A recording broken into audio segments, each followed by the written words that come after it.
اور جب بھی کوئی بات ارشاد فرمانے لگتے رسول اللہ صلی اللہ علیہ وسلم کی پشت پر ہاتھ پھیرتے رہتے بار بار.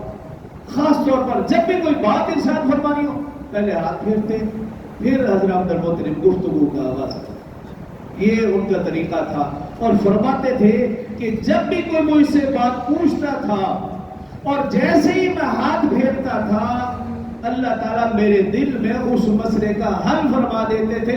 الجھے وہ مسائل بھی میرے حل ہو جاتے تھے. اور جو میں بات کرتا تھا بعض اوقات مجھے بھی اندازہ نہیں ہوتا تھا کہ یہ بات میری زبان سے نکلی تو کیسے نکلی.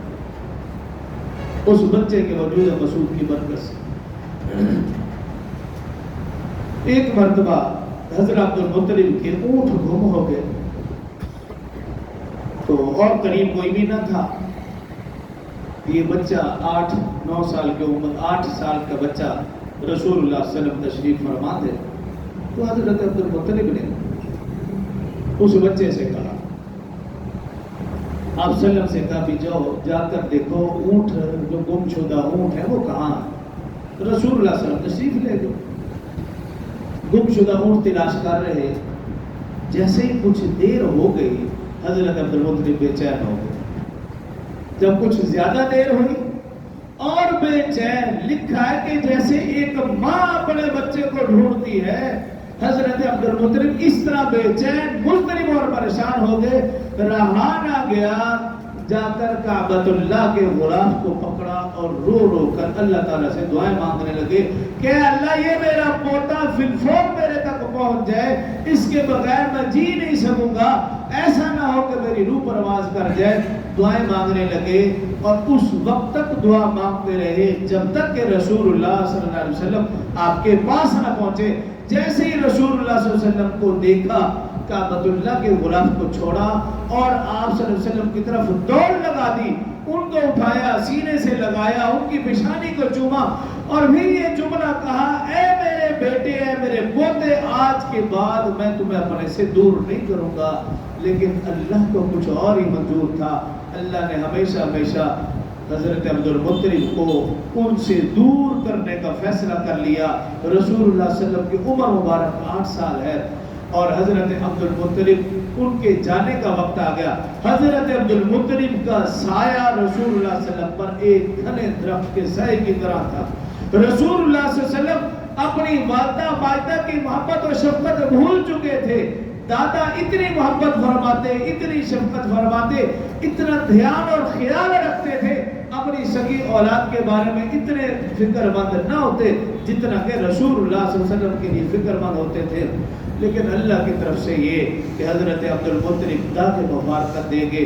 روایات میں آتا ہے جب سردار مکہ کا جنازہ مکہ سے نکلا، رسول اللہ صلی اللہ علیہ وسلم کی عمر مبارک 8 سال کے لگ بھگ، رسول اللہ صلی اللہ علیہ وسلم آپ صلی اللہ علیہ وسلم کا ہاتھ 4 پائی تک تو نہ پہنچتا تھا، لیکن اپنے ہاتھ اوپر کر کے 4 پائی کو ہاتھ لگانے کی کوشش کر رہے تھے اور روتے رہے، ایسے رو رہے تھے جیسا کہ ان کی دنیا جا کی سب سے بڑی دولت چلی گئی. اتنا رسول اللہ صلی اللہ علیہ وسلم غم زدہ ہوا. حضرت عبد المطلب کی وفات پر رسول اللہ صلی اللہ علیہ وسلم کو سارے غم یاد آ گئے کہ میں پیدا ہوا، باپ کا سایہ نہیں. عمر مبارک 6 سال ہوئی، والدہ مائدہ کی سایہ بھی سر سے اٹھ گیا. عمر مبارک 8 سال ہوئی، دادا جان بھی داغ مبارکت دیں گے. اتنے پریشان تھے. خیر روایات میں آتا ہے کہ حضرت عبد المطلب نے اپنی زندگی میں ہی حضرت ابو طالب سے کہا تھا کہ میرے بعد اس بچے کو اپنے زیر کفالت لینا. بعض روایت میں آتا ہے کہ حضرت عبد المطلب کی وفات کے بعد رسول اللہ صلی اللہ علیہ وسلم کے حضرت عبد المطلب کے جتنے بھی بچے تھے ان سب نے یہ فیصلہ کیا کہ ہم قرعہ ڈالیں گے. قرعہ جس کے نام نکلے گا رسول اللہ صلی اللہ علیہ وسلم کی کفالت وہ کرے گا. تو اس کے مطابق انہوں نے قرعہ ڈالا اور وہ قرعہ حضرت ابو طالب کے نام نکلا اور فیصلہ یہ ہوا کہ حضرت ابو طالب ہی ان کی کفالت کریں گے.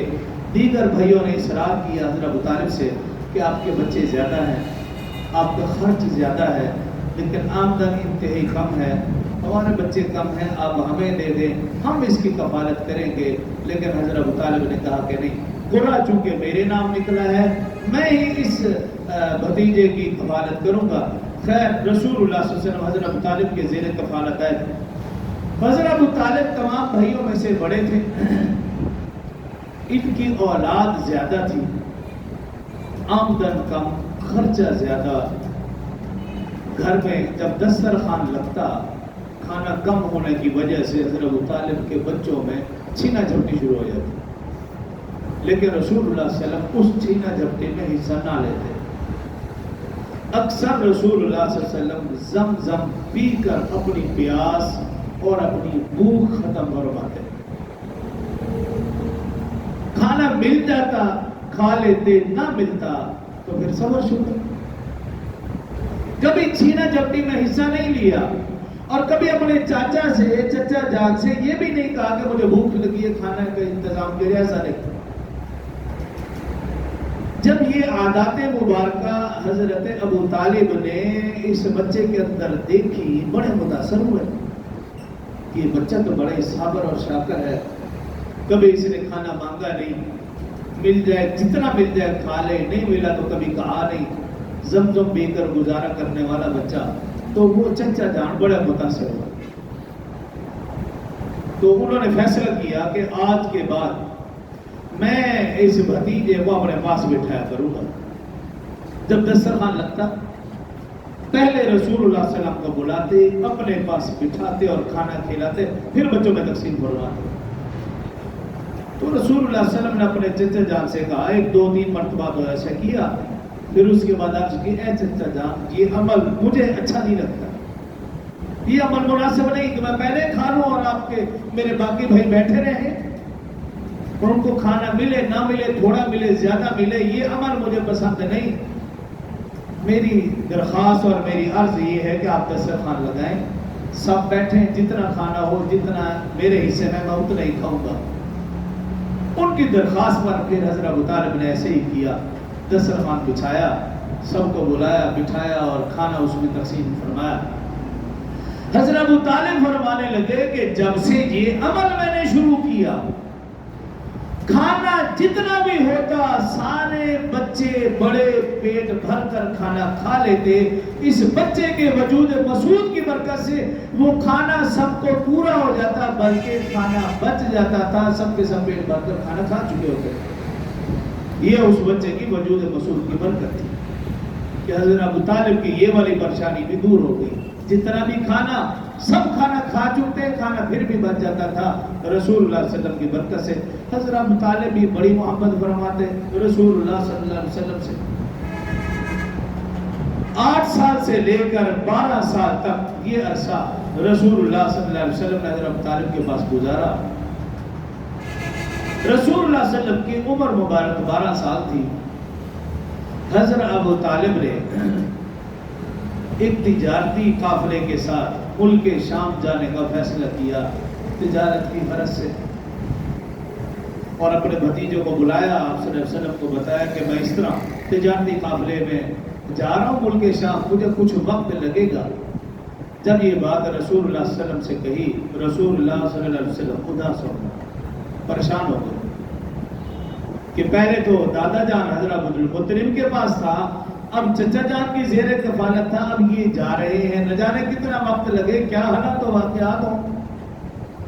جب حضرت ابو طالب نے بھتیجے کو اداس دیکھا تو ان سے وہ اداسی برداشت نہ ہوئی، تو فیصلہ کیا کہ میں اس بھتیجے کو بھی ساتھ لے کر جاؤں۔ جب یہ بات بھتیجے کو بتائی، رسول اللہ صلی اللہ علیہ وسلم کی خوشی کی انتہا نہ رہی۔ 12 سال کے بچے ہیں اور تجارت کے سلسلے میں حضرت ابو طالب جا رہے، ان کے ساتھ قافلے میں وہ بھی شریک ہو۔ اب جب یہ قافلہ مکہ سے چلا، ملک شام کی جو سب سے بڑی اہم تجارتی منڈی تھی، بڑا شہر تھا، وہ بصرہ تھا۔ اس اہم تجارتی منڈی میں پہنچنے سے پہلے راستے میں اس قافلے نے ایک جگہ پڑاؤ کیا۔ جہاں پڑاؤ کیا، جب پہلے بھی جاتے تھے وہیں پڑاؤ کیا کرتے تھے۔ یہ قریشی قافلہ وہاں رکتا تھا، وہاں کچھ دن ٹھہرتا تھا، بعض کا پورا دن، بعض کا دن اور رات۔ اس پڑاؤ کے بالکل قریب ہی بحیرہ نامی راہب تھا، اس کی خانقاہ تھی۔ اس کی خانقاہ کے قریب یہ قریشی قافلہ رکا کرتا تھا، ٹھہرتا تھا، پھر اگلا سفر۔ جب یہ قافلہ اس خانقاہ کے قریب پہنچا، وہاں پہ خیمہ زن ہوا، تو کچھ ہی دیر کے بعد اس بحیرہ نامی راہب نے ایک شخص کو بھیجا اور جا کر کہا کہ پیغام دے دو اس قافلے والوں کو کہ میں تم لوگوں کی دعوت کرنا چاہتا ہوں، کھانے پہ بلایا۔ اب جیسے ہی قریشی قافلے کو یہ خبر پہنچی، یعنی اس قافلے کے سردار حضرت ابو طالب کو جب یہ پیغام پہنچا، وہ بڑے حیران ہوئے۔ حیران اس لیے ہوئے کہ یہ بحیرہ نامی راہب یہ درویش صرف انسان تھا، دنیا و ما فیہا سے بے خبر تھا۔ قافلے آتے رکتے چلے جاتے، کبھی اس نے ان کی طرف توجہ نہ دی، کبھی بات چیت بھی نہ کی، کبھی دیکھا بھی نہیں، دعوت دینا تو دور کی بات، اور اس سے خبر بھی نہ ہوتی تھی۔ بس یہ تھا بھی لوگ آتے رکتے، قافلے آتے رکتے چلے جاتے، بات ختم۔ لیکن جب اس نے کھانے کی دعوت دی تو حضرت ابو طالب اور یہ پورا قافلہ بڑا حیران ہوا کہ یہ کیسے ممکن ہے؟ اس راہب نے تو کبھی دیکھا ہی نہیں، کبھی بات چیت نہیں کی، اس کو تو خبر بھی نہیں ہوتی کون آیا کون گیا۔ خیر اس کی دعوت پر یہ قافلہ تیار ہو گیا۔ جب کھانے کا وقت آیا، حضرت ابو طالب نے اپنے بھتیجے سے کہا، چونکہ وہ بچے تھے، ان سے کہا بھی آپ ہمارے سامان کے قریب بیٹھو تو ہم ہو کے آتے ہیں، آپ کے لیے کھانا لے آئیں گے یا بندوبست کریں گے یا بعد میں بھیج دیں گے۔ تو آپ صلی اللہ علیہ وسلم اس سامان کے پاس بیٹھ گئے۔ جب یہ قافلہ اس خانقاہ میں گیا، بحیرہ نامی راہب نے قافلے پر نظر دوڑائی، پوچھا بھی سب افراد آگے؟ کہا نہیں سب آگے۔ پھر نظر دوڑے، پھر پوچھا بھی سب آگے؟ حضرت ابو طالب نے کہا سب آگے ہیں، سامان کے قریب ایک بچے کو بٹھایا۔ جب یہ بات کہی تو وہ بحیرہ نامی راہب کہنے لگا کہ اس بچے کو ضرور بلاؤ، اس بچے کے احترام اور اکرام کی وجہ سے آپ کی دعوت کی ہے، تو ہر میں آپ کی دعوت نہ کرتا۔ اس بچے کو بلایا گیا، اب کھانا شروع ہو گیا۔ وہ بحیرہ نامی راہب، حضرت ابو طالب اور وہ بچہ، یہ تینوں بالکل پاس بیٹھے ہیں۔ بحیرہ نامی راہب نے حضرت ابو طالب سے کہا کہ آپ کا اس بچے کے ساتھ کیا رشتہ ہے؟ حضرت ابو طالب نے کہا کہ یہ میرا بیٹا ہے۔ تو بحیرہ نامی راہب کہنے لگا میرے علم اور بصیرت کے مطابق یہ آپ کا بیٹا نہیں ہو سکتا۔ کھانا شروع ہو گیا۔ کھانا کھانے کے بعد وہ بحیرہ نامی راہب اٹھ کر آپ صلی اللہ علیہ وسلم کے قریب گیا، ساتھ حضرت ابو طالب تھے، ساتھ ہی آپ صلی اللہ علیہ وسلم تھے، ان کے پاس گیا اور انہیں کہا کہ اے بچے، تجھے لات، منات، عزا کی قسم، میں جو بات پوچھوں گا وہ سچ بتانا۔ جب یہ بات کہی تو آپ صلی اللہ علیہ وسلم نے اس بحیرہ نامی راہب کے منہ پہ ہاتھ رکھ دیا، کہا میرے سامنے لات، منات، عزا کی قسم مت کر اور نہ ہی مجھے قسم دیں۔ وہ بحیرہ نامی راہب اٹھا، اپنی جگہ پہ آ گیا۔ کھانا کھانے کے بعد قافلے والوں سے کہا بھی تم حضرت ابو طالب سے کہا سب کو بھیج دو۔ جب وہ سب چلے گئے، حضرت ابو طالب اور آپ صلی اللہ علیہ وسلم کو بٹھا دیا۔ حضرت ابو طالب کی طرف پھر متوجہ ہو، کہا اے حضرت ابو طالب، جب یہ قافلہ تمہارا قریشی قافلہ آ رہا تھا، اس وقت اچانک میں اپنے خانقاہ کے دروازے پر کھڑا آنے کا نظارہ کر رہا تھا۔ پھر کہا میں نے کیا دیکھا کہ اس قافلے میں اس بچے کے اوپر بادل کے ایک ٹکڑے نے سایہ کر رکھا اور اس بچے کے ساتھ ساتھ وہ سایہ چل رہا۔ اور پھر کہا کہ جب تم فلاں درخت کے پاس رکے، میری نظر پڑی کہ اس درخت کی ساری شاخیں جھک کر اس بچے کو سلام کر رہی تھی۔ اور پھر کہنے لگا اب مجھے بتاؤ یہ بچہ کون ہے اور اس کے والد اور آپ کا رشتہ اس کے ساتھ کیا ہے؟ حضرت ابو طالب نے بتایا کہ میں اس کا چچا ہوں، اس کے والد، اور بتایا کہ والد اس بچے کے پیدا ہونے سے پہلے وفات پا گئے۔ جب یہ ساری باتیں کہیں تو بحیرہ نمراب نے کہا کہ میں ایک اور علامت دیکھنا چاہتا ہوں، اگر اجازت ہو۔ تو حضرت ابو طالب نے کہا کہ دیکھ لو۔ آپ صلی اللہ علیہ وسلم کا کپڑا پشت سے اٹھایا، دونوں کندھوں کے درمیان اس نے مہر نبوت کو دیکھا، کپڑا نیچے کیا اور پھر کہا اے حضرت ابو طالب تمہارے لیے خوشخبری ہے، یہ بچہ نبی آخر الزمان ہوگا۔ اس بچے کا انتظار شدت سے کیا جا رہا، جب یہ بڑا ہوگا اس کی بڑی شان ہوگی، بڑی آن بان ہوگی، بڑا نام و نشان ہوگا، اس کی حکمرانی مشرق مغرب شمال جنوب ہر طرف ہو جائے گی۔ اور پھر کہا اے حضرت ابو طالب میرا مشورہ یہ ہے کہ آپ آگے ملک شام جا رہے ہیں، بصرہ جا رہے ہیں، اس بچے کو وہاں نہ لے کر جاؤ، اگر وہاں پر رومی یہودیوں نے اس بچے کو دیکھ لیا اس بچے کو قتل کر دیں گے، نقصان پہنچیں گے، لہذا میرا مشورہ یہ ہے کہ اس بچے کو آگے نہ لے جاؤ۔ حضرت ابو طالب نے وہی فیصلہ فرمایا۔ حضرت ابو طالب اور باقی قافلے والے تو ملک شام اور بصرہ کے، لیکن اس بچے کو حضرت ابو طالب نے دوبارہ واپس مکہ بھیج دیا، اس بچے کو آگے لے کر نہیں گئے۔ اور جب تک حضرت ابو طالب حیات رہے پھر اور یہ آپ صلی اللہ علیہ وسلم کی عمر کم رہی، 20 سال سے کم تک، پھر حضرت ابو طالب نے اس بچے کو ملک شام اور دیگر ملکوں میں جانے کی اجازت نہیں دی۔ حضرت ابو طالب اس وقت پھر سمجھ گئے کہ یہ بچہ معمولی نہیں ہے، جس کی گواہی ایک بحیرہ نمراب دے رہا ہے، یہ بچہ معمولی نہیں ہو سکتا۔ رسول اللہ صلی اللہ علیہ وسلم 12 سال سے لے کر 20 سال تک، 20 سال کی عمر تک پھر مکہ میں رہے، چھوٹا چھوٹا کاروبار کرتے رہے۔ مکہ میں جو چیز سستی ملتی وہ مکہ سے خرید کر قریب کے محلوں میں، قریب کے علاقوں میں جا کر بیچ آتے، اور ان محلوں میں، علاقوں میں جو چیز سستی ملتی وہ خرید لاتے اور آ کر مکہ میں بیچتے۔ ایک تو یہ کام، اور دوسرا یہ کہ آپ صلی اللہ علیہ وسلم کی عمر مبارک 12-13 سال تھی۔ حضرت ابو طالب جب اس قافلے سے واپس آئے تو رسول اللہ صلی اللہ علیہ وسلم نے اپنے چچا جان سے کہا ہے چچا جان اب میں بڑا ہو گیا ہوں، جوان ہوں، میں بیٹھ کر آپ کے ساتھ کھاتا رہوں یہ مجھے اچھا نہیں لگتا، میرے ذمہ بھی کچھ کام لگا دیں۔ حضرت ابو طالب نے نہ چاہتے ہوئے بھی ان کی جو بکریاں تھیں کچھ بکریاں تقسیم کرتے ہوئے کہا کہ اے بھتیجے یہ بکریاں آپ کے ذمہ ہیں، جیسے میرے باقی بچے جاتے ہیں یہ بکریاں آپ لے کر جائیں گے اور چرا کر لائیں گے۔ رسول اللہ صلی اللہ علیہ وسلم کو بہت خوشی ہوئی کہ میں بھی کسی کام کاج میں لگ گیا، ورنہ تو میں فری میں بیٹھ کر کھانا کھاتا تھا۔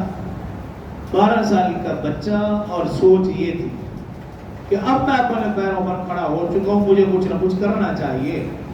یہ رسول اللہ صلی اللہ علیہ وسلم کی عادت مبارک اور زندگی۔ خیر روایات میں لکھا رسول اللہ صلی اللہ علیہ وسلم اپنے دیگر بھائیوں کے ساتھ یعنی کزنوں کے ساتھ بکریاں چرانے جاتے، جب رسول اللہ صلی اللہ علیہ وسلم نہ جاتے تو آپ کے جو باقی بھائی تھے، کزن تھے، جب یہ جاتے روزانہ کسی نہ کسی بکری کو نقصان پہنچتا، کوئی بھیڑیا اٹھا کر لے جاتا، کوئی زخمی کر جاتا، کوئی بھوکی واپس آ جاتی۔ لیکن جب رسول اللہ صلی اللہ علیہ وسلم ان کے ساتھ بکریاں چرانے جاتے تھے تو وہ یہ دیکھ کر حیران رہ جاتے کہ بھیڑیا نقصان کیا پہنچاتا۔ اکثر اوقات بھیڑیا ان بکریوں کی حفاظت کے لیے پہرا دیتا ہوا نظر آتا، اور یہ رسول اللہ صلی اللہ علیہ وسلم کی وجود مسعود کی برکت تھی۔ اسی طرح رسول اللہ صلی اللہ علیہ وسلم کی اللہ پاک نے بے شمار معاملات میں حفاظت فرمائی۔ کچھ عادات آپ کے سامنے ذکر کر کے یہاں سے بات پھر اگلے جمعے شروع کروں گا کہ اللہ پاک نے رسول اللہ صلی اللہ علیہ وسلم کی عادات کی، اچھی خصلتوں کی کیسے حفاظت فرمائی۔ روایت میں لکھا کہ ایک مرتبہ بچے کھیل رہے ہیں، آپ کے باقی کزن وغیرہ کھیل رہے ہیں، اور کھیلنے کا طریقہ کیا ہے کہ اپنے دامن میں پتھر اٹھا کر ایک جگہ سے دوسری جگہ لے جا رہے ہیں، اور تھا تو صرف وہ جبہ ہی جو عربی پہنتے ہیں اور نیچے کچھ بھی نہیں، پتھر اٹھا کر لے جا رہے ہیں۔ اب آپ صلی اللہ علیہ وسلم سے بھی ان باقی بھائیوں نے کہا بھی آپ بھی پتھر اٹھاؤ اور لے آؤ۔ آپ صلی اللہ علیہ وسلم نے جیسے ہی اپنے دامن میں پتھر بھرے بیٹھ کر اور اٹھے تو آپ کا سطر ننگا ہو رہا تھا، غیب سے کسی نے آپ کے اس کرتے کے اوپر ہاتھ مارا، جھٹک دیا، وہ پتھر سارے کے سارے گر گئے۔ رسول اللہ صلی اللہ علیہ وسلم 12-14 سال کی عمر ہے، سمجھ گئے کہ یہ میرا عمل اللہ کو پسند نہیں۔ اس کے بعد پھر رسول اللہ صلی اللہ علیہ وسلم نے کبھی بھی اپنا کرتا نہیں اٹھایا، اپنا سطر ننگا نہیں ہونے دیا۔ اس طرح اللہ رسول اللہ صلی اللہ علیہ وسلم کی حفاظت بھی فرما رہے ہیں، ان کی تربیت بھی فرما رہے ہیں اور ان کو سمجھا بھی رہے۔ ایک مرتبہ محفل تھی رقص و سرود کی، اور رسول اللہ صلی اللہ علیہ وسلم چلے گئے، یہ کیسے ممکن؟ لیکن آپ کے دیگر کزنوں نے، رشتہ داروں نے اصرار کیا کہ آج فلاں جگہ محفل ہے رقص و سرود کی، ہم جا رہے ہیں اور آپ نے لازماً ہمارے ساتھ جانا ہے۔ آج کل بھی ہم دیکھتے ہیں کہ زیادہ تر خراب کرنے والے یہ کزن ہی ہوتے ہیں۔ جب کوئی بچہ ان کی باتوں میں لگ جائے تو اگر وہ کزن اچھے ہیں تو وہ ان کو پھر اچھی راہ لگائیں گے، اور اگر ایسے ہیں تو پھر وہ ایسی ہی راہ پہ لگائیں گے، گمراہ کریں گے، اور ان کا کچھ نہیں جاتا۔ ان بچوں کی وجہ سے، کزنوں کی وجہ سے بڑے بڑے آپس میں ایک دوسرے سے دور ہو جاتے ہیں۔ خیر، اصرار کیا، آپ صلی اللہ علیہ وسلم ان کے ساتھ جانے کے لیے تیار ہو گئے، اور جو وقت طے ہوا اس وقت کے مطابق آپ صلی اللہ علیہ وسلم نے کہا بھی ٹھیک ہے، اس وقت میں بھی آ جاؤں گا، آپ بھی چلے جانا۔ محفل شروع ہوگی، جا کر رقص و سرود کی محفل سنیں۔ اب جب وہ وقت آیا، سارے باقی جو تھے وہ تیار ہو کر جانے لگے۔ رسول اللہ صلی اللہ علیہ وآلہ وسلم بھی جب گھر سے نکلے، ابھی راستے میں اکیلے ایک درخت کے قریب رسول اللہ صلی اللہ علیہ وسلم نے کہا کہ کچھ دیر میں یہاں بیٹھوں پھر جاؤں گا۔ اس درخت کے نیچے سائے میں بیٹھے، اللہ کی طرف سے آپ صلی اللہ علیہ وسلم کو نیند آ گئی۔ باقی سارے چلے گئے، محفل شروع ہو گئی، یہاں تک کہ ختم ہو گئی۔ جب وہ لوگ واپس آ رہے، راستے میں رسول اللہ صلی اللہ علیہ وسلم اس درخت کے نیچے سوئے ہوئے، آپ صلی اللہ علیہ وسلم کو اٹھایا، اور باقی لوگوں نے پوچھا، کزنوں نے پوچھا بھی آپ آئے نہیں؟ کہا میں آ رہا تھا، لیکن جیسے ہی میں اس درخت کے نیچے بیٹھا مجھے نیند آ گئی، اب آپ نے آ کے اٹھایا۔ تو یہ سارا کا سارا انتظام اللہ کی طرف سے تھا۔ اللہ پاک رسول اللہ صلی اللہ علیہ وسلم کی حفاظت فرما رہے ہیں کہ یہ کوئی بھی برے کام کی طرف نہ جائے، تاکہ بڑے ہو کر کوئی بھی شخص، کوئی بھی اپنا پرایا دشمن جاننے والا کوئی یہ انگلی نہ اٹھا سکے کہ اس بچے نے تو بچپن میں یہ برا کام کیا تھا، اس بچے نے گانا سنا تھا، اس بچے نے فلاں غلط کام کیا، کوئی انگلی بھی نہ اٹھا سکے۔ اللہ پاک نے رسول اللہ صلی اللہ علیہ وسلم کی بچپن سے ہی حفاظت بھی فرمائی، تربیت بھی فرمائی، اور تعلیم بھی فرمائی، اور سمجھ بوجھ بھی عطا۔ اس طرح روایات میں ہے کہ ایک بوانا نامی بت تھا، سال کے بعد اس کا میلہ لگتا اور مکہ والے سارے جاتے، اور جا کر اس بت کے سامنے جو بھی مشرکانہ رسم تھی وہ ادا کیا کرتے تھے۔ تو جب باقی لوگ جانے لگے تو رسول اللہ صلی اللہ علیہ وآلہ وسلم کو لے جائے، اور زبردستی لے جایا گیا۔ رسول اللہ صلی اللہ علیہ وسلم اور بت کے قریب چلے جائے، کیسے ممکن تھا؟ لیکن اس مرتبہ سب کزنوں نے، دیگروں نے فیصلہ کیا کہ ہم ہر صورت میں لے کر جائیں گے اور اپنے ساتھ لے کر جائیں گے تاکہ کوئی بہانہ نہ بنے۔ رسول اللہ صلی اللہ علیہ وسلم کو لے جایا گیا۔ جیسے ہی رسول اللہ صلی اللہ علیہ وسلم بت کی طرف بڑھتے نظر آتا، بت رسول اللہ صلی اللہ علیہ وسلم بے ہوش ہو کر گر پڑتے۔ جب ہوش آتی پھر آپ کو لے جایا جانے لگتا، جیسے ہی بت پہ نظر پڑتی پھر بھی ہوش ہو جاتے۔